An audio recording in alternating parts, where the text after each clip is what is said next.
A growing number of Americans are turning gas-powered vehicles into electric ones by using a process called an electric powertrain conversion. Such conversions are becoming more popular as battery technology gets better and the world turns toward cleaner energy sources. Kevin Erickson owns a 1972 Plymouth Satellite that he renamed Electrolyte after conversion. Now, the car can go from a still position to 97 kilometers per hour in about 3 seconds. Its top speed is almost 250 kilometers per hour. At the end of 2019, Erickson bought the car for $6,500. He then began a 1.5-year-long project to convert the car to electric. He used battery packs, a motor, and parts from a Tesla Model S that had been in a crash. This was my way of taking the car that I like, my favorite body, and then taking the modern technology and performance and mixing them together, said Erickson, who has put about $60,000 into the project. Jonathan Klinger is Vice President of Car Culture for Hagerty Insurance. He said converting classic cars into EVs is definitely a trend, although research on the activity is limited. In May, the Michigan-based company did a web-based study of about 25,000 automobile lovers in the United States, Canada, and the United Kingdom. About 1% had at least partly converted an older model car to run on some form of electric power. The top 3 reasons for converting the vehicles were for better performance, for a fun project, and because of environmental concerns. About 25% of respondents said they approve of older automobiles being partly or fully converted to electric vehicles. Klinger, who owns several vintage vehicles, said he does not think electric motors will replace all gas engines, especially when considering historically important vehicles. There's something satisfying about having a vintage car that has a carburetor, he said, because it's the same as when the car was new. Some car lovers want to keep the sound of older cars' original engines. Electric conversions require special knowledge to complete. They also involve safety concerns and parts that are sometimes hard to find. And then there is the price. Sean Modry, who co-owns Inspire EV, a small conversion business near Denver, recently worked on a 1965 Ford Mustang. The 1.5-year-long project cost more than $100,000 and involved many difficulties. Modry and his partners replaced the gas engine with a motor from a crashed Tesla Model S. They also added 16 Tesla battery packs weighing a total of about 363 kilograms. Most older cars, including the Mustang, were not designed to have that much weight or the increased performance of a powerful electric motor. So, the team had to make changes to other parts of the car, including the suspension system. Modry says many people do not have the resources necessary to carry out this kind of project. As a result, he says, it will take a while for electric conversions to become common. I think it's going to be 20 years, he said. It's going to be a 20-year run before you go to a car show and 50 to 60% of the cars are running some variant of an electric motor in it.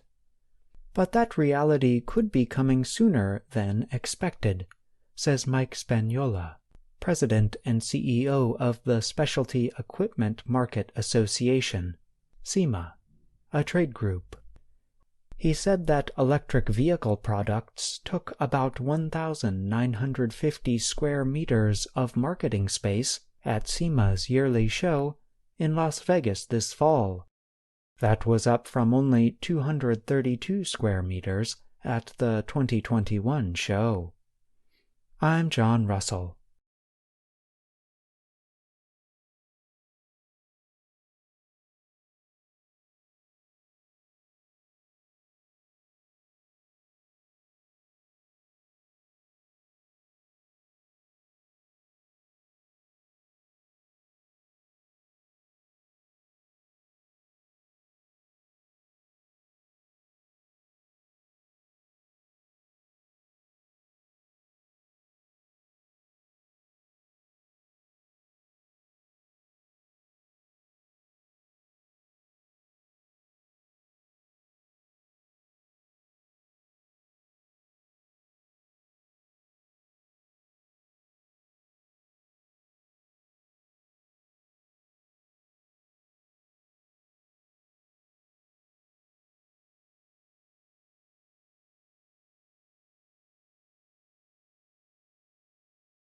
The United States has charged the founder of cryptocurrency exchange, FTX, with several financial crimes. Sam Bankman-Fried was arrested Monday in the Bahamas. He had resigned as FTX chief last month, shortly after the company declared bankruptcy, or financial failure. U.S. government lawyers named 8 criminal charges against the 30-year-old businessman. They include wire fraud, money laundering, and conspiring to defraud. He was also charged with making illegal campaign donations. Bankman-Fried was one of the largest political donors this year. Separately, the U.S. Securities and Exchange Commission has brought civil charges against Bankman-Fried. The SEC is the top government supervisor of the American stock market.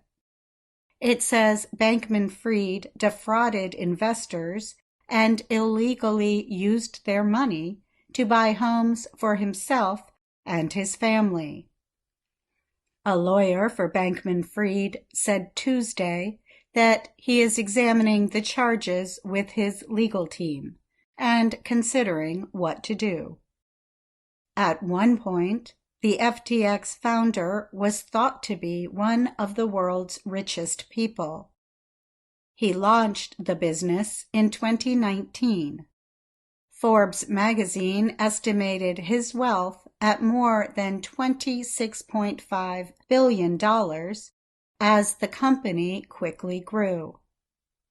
FTX failed in November when reports came out that the company and another of Bankman-Fried's, Alameda Research, did not have as much money as people thought. FTX customers flooded the company with demands to withdraw their money, but FTX could not honor the requests. It had used the money to support Alameda Research. Gary Gensler is the head of the SEC. He said Bankman-Fried lied to investors. Sam Bankman-Fried built a house of cards on a foundation of deception, while telling investors that it was one of the safest buildings in crypto. A house of cards means a building of very weak structure. The commission said Bankman-Fried then used the Alameda Research money to make high-risk investments, purchase homes, and make donations to political campaigns. And the SEC reports Alameda Research did not keep track of the money coming from FTX. Bankman-Fried's arrest came just one day before he was to appear before the U.S. Congress to answer questions about FTX. Maxine Waters is a representative from California and the leader of the House Financial Services Committee. She said she was disappointed Bankman-Fried would not speak because, in her words, the American public deserves to hear directly about the actions that wiped out the hard-earned life savings of so many. In recent interviews, Bankman-Fried said he did not knowingly misuse the money from his customers, and he thinks people will eventually get their money back. The SEC's team said it does not think those statements are true. I'm Katie Weaver.